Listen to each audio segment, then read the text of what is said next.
Hello, and my name is Steve Moffel with Moffel Photography. And today we're going to talk about tripods. And the reason for it is I need a new one. I've had this thing, oh my gosh, I don't even remember buying it. It's probably over 30 years old. And we're just to the point now that absolutely everything is going wrong on this thing. So time for a new one. And what we're really going to be talking about is how the hockey puck, how the heck, how the whatever do you decide, because there are so many manufacturers, there are so many different kinds of tripods. So what do you do? So how do you choose? How do you choose a new tripod? What do you think? Yeah, YouTube, of course, right? So, I've been on YouTube for days. I've been looking all this stuff up. And here we got tripods for cameras, right? And we've got tripods, how to choose the best. The most popular tripod. Pocket size. I tried cheap and expensive tripods. How to choose a tripod. 5 best camera tripods. Oh my God, the best camera tripod. Complete buyer's guide. Real innovation. Macro tripods. We got the 5 best. Oh my gosh, the best travel tripod, of course. I mean, the videos don't end. I have watched, now out of curiosity, umpteen videos. And what happens is now I'm more confused than ever. How do you choose? The more you look at this, there's so many options. I mean, okay, look at this. I mean, all right, you go to like B&H, all right? They have like 54 different tripod manufacturers. If you go to Adorama, it's like 64 different tripod manufacturers.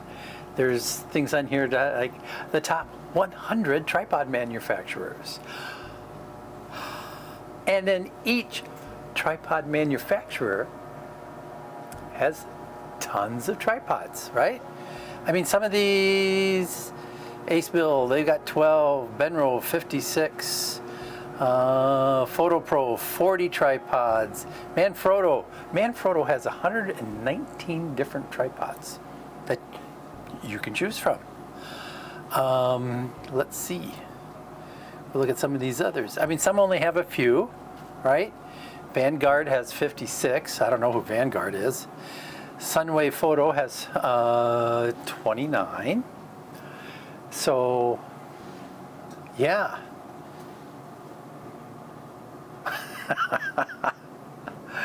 How confused can one get? How do you choose? You know what? They have something for that. Of course, we all know that as choice overload, but they have it called paradox of choice. So so I looked that up. Because now I'm like, I mean, this is getting really interesting, right?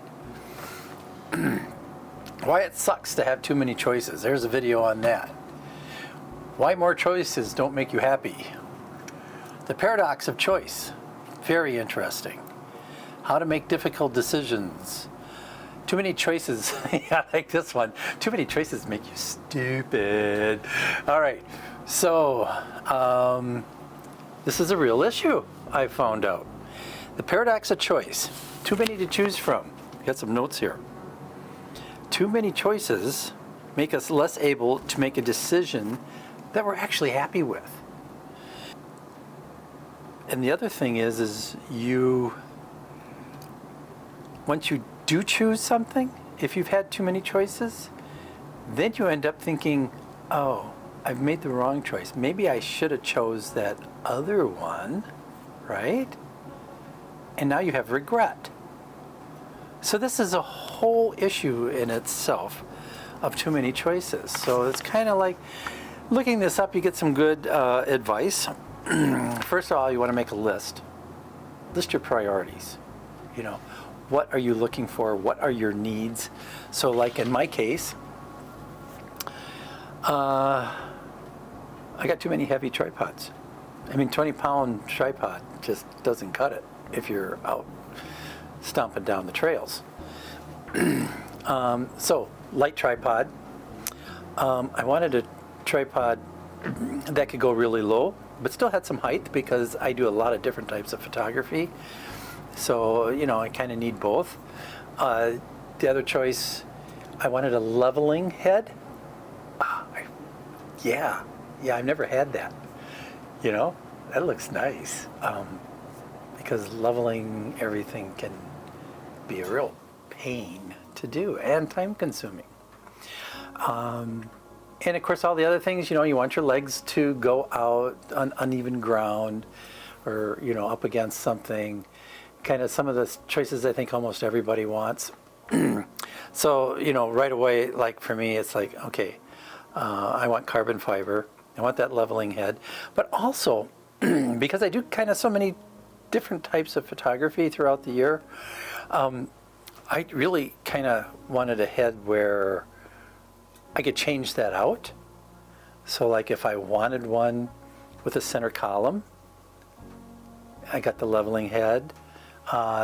There's like for birds and that, different type.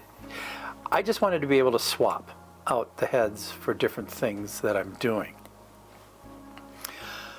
So those were some of the things that, you know, I started to make a list with. And then I found, in reading up on this, is that really your brain can only handle like 2 at a time. So let's say you have narrowed it down to 5-6 tripods, and maybe some buddies have one kind and they really like it, and okay, that sways you, you know, different things like that. But just take 2 and compare them and pick one. I like this one better. Then take another one, like I say, if you have more than 2 to choose from, but just compare 2 at a time. That makes things a lot easier for you to do. And then you finally whittle it down to, okay, I want this tripod. So that is a good way, I found, to handle it. So what did I choose after a long search?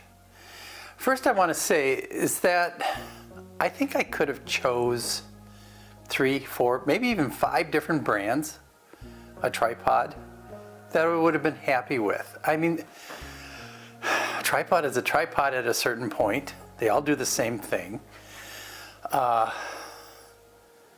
It's really tough to decide. There was a lot of, almost too much searching, looking. It was overload, as I've explained already. So here is what I finally chose.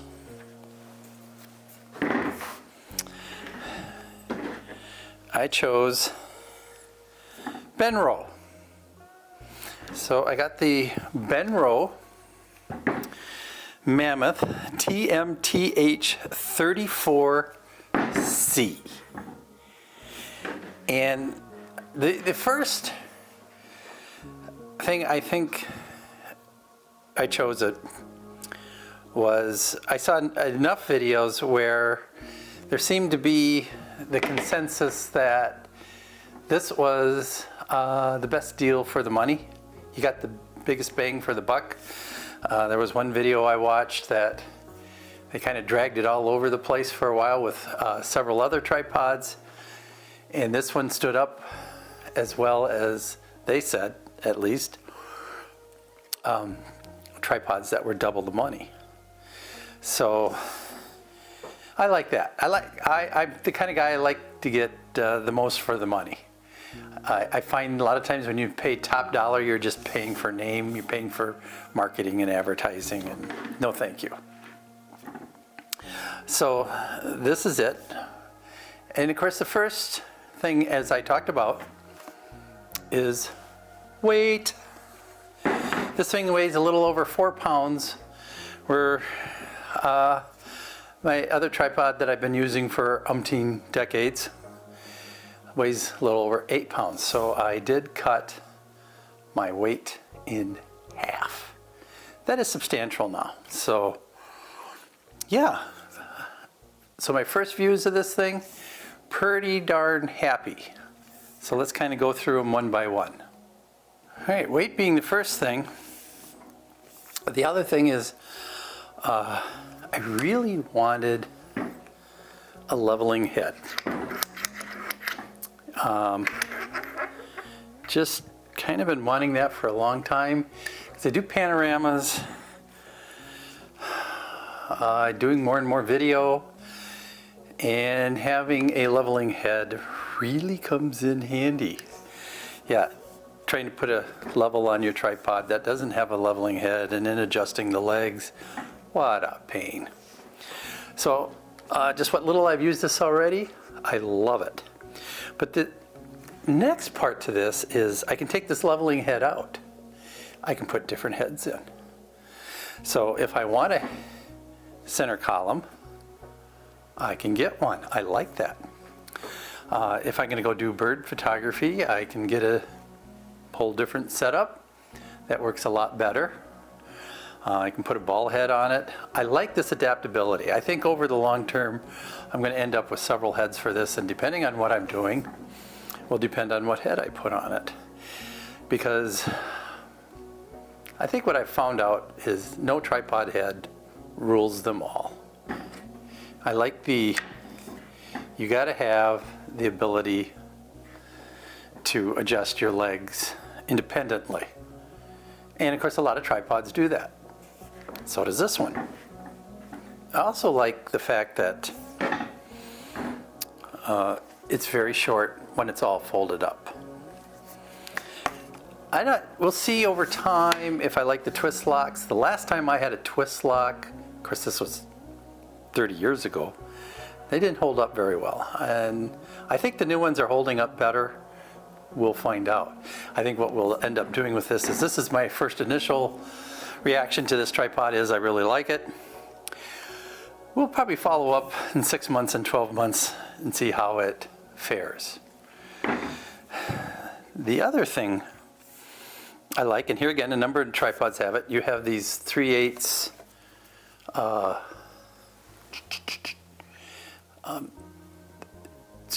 threads that you can put in stuff, adapt stuff off. I don't really have anything to put in there right now, but I can see down the road I will.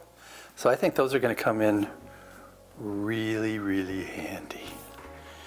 And of course, I don't have it on there. I just have the rubber feet. You can get spikes. There's times I want that. Some of the other things, a couple more. Another consideration to go along with that, the fact that this tripod folds down very small. I still need a tripod that I can get some height to. Remember I was talking about I do a lot of different kinds of photography? I don't like to limit myself. I just like taking pictures. I like nature. I like things. I get excited. I don't want to do just one kind of photography. So at times, yes, I need a tripod, right? That's got some height, even though it folds up small. I do not mind the extra extension, leg, whatever you want to call it, in here. That doesn't bother me. I know some people that's important. You know, they want 3, this one's 4. It all depends on your needs, your likes, your wants. So once I get a tripod head on here, the camera's going to actually be above my head. I can stand on things, can do all kinds of stuff. Yeah, height is important, and I like this. The other thing is okay, I mean, I can bounce this, which isn't fair, but if I kind of push down on it just a little bit, and I try to say, there's really no movement. For a 4-pound tripod, this thing's pretty sturdy, steady, whatever. It also has a little It also has a little hook here if you still need to put some more weight on it to help hold it down, because yes, I've been out in some very windy conditions trying to take pictures. I like how small it compacts down to, but how tall I can make it. Nice. Now, I also need at the opposite end, oh yeah, there are times, that you're going to get down really, really low. So here we are. This thing is just inches off the ground. Matter of fact, I can put this down where the leveling knob is on the ground. This is pretty darn nice. I like this because there's a lot of times I need to get down this low, and this gets lower than any other tripod I have. So this is really, really important. So versatility, that's what I need, and that's what I feel like I'm getting here.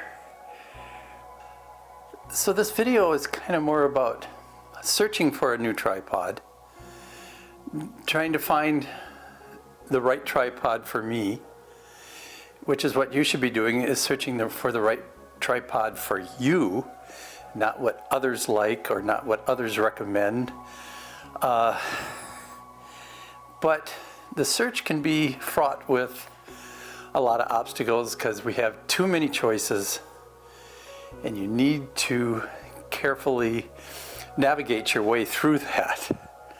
Now, I'm going to repeat what I said earlier, and that is yes, I think I could have bought a number of tripods and been equally as happy.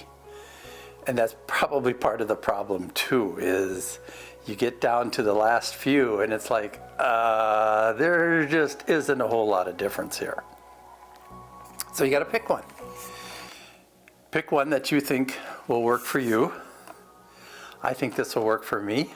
What I will do is we will do a update on this maybe in 6 months and 12 months and see how it really holds up once I really start to get to use it. But first impressions, I like this tripod. I think I'm going to be real happy with it. I'm already enjoying it. Yeah, it's nice. So when you go out to buy something new, realize, have a plan for how you're going to search for it. Because there's too many choices. There's too many recommendations that, let's be honest, you really can't trust. You know, use a little common sense. Realize that they may have an agenda behind why they're recommending this product over that product. And then choose wisely, I guess. Thanks again for watching. I'm Steve. And, oh yeah, you're wondering, Steve, what about a tripod head? You got nothing on there. Oh, guess what? That's coming. I haven't mentioned. I ran into the same difficulties. As a matter of fact, it got even worse trying to find a new tripod head. So that's going to be a whole nother video that will be coming soon. See you then.